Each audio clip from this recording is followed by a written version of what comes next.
tenang menghadapi hidup. Pernah nggak kamu lagi duduk diam, tapi isi kepala terasa ribut seperti pasar pagi?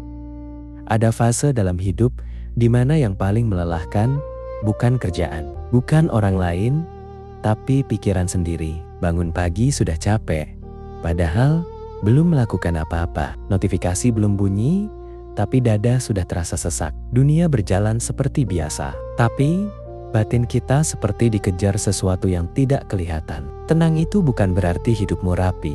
Tenang bukan soal semua masalah selesai. Justru, tenang adalah keberanian untuk berhenti, bereaksi berlebihan pada hal-hal yang memang tidak bisa kamu kendalikan. Kita sering salah paham. Kita pikir hidup akan tenang kalau semua berjalan sesuai rencana. Padahal hidup jarang peduli pada rencana. Ada hari di mana kamu sudah berusaha hati-hati, tapi tetap saja salah. Ada hari di mana kamu sudah jujur, tapi tetap disalahpahami. Di titik itu, tenang bukan datang dari pembelaan panjang, tapi dari keputusan sederhana. Aku nggak perlu menjelaskan segalanya. Tenang itu seperti menarik napas sedikit lebih panjang dari biasanya. Bukan untuk lari, tapi untuk memberi jarak. Jarak antara apa yang terjadi dan bagaimana kamu memilih meresponsnya. Di jarak itulah kamu masih punya kendali. Kamu boleh merasa kecewa, tapi tidak harus menghukum diri sendiri.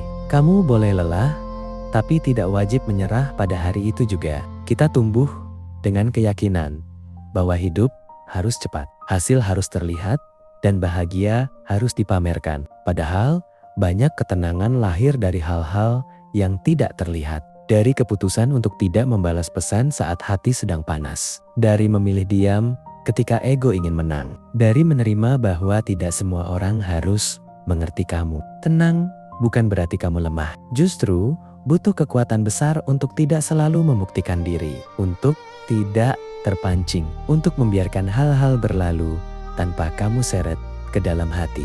Hidup ini keras? Iya. Tapi kamu tidak harus ikut keras pada diri sendiri.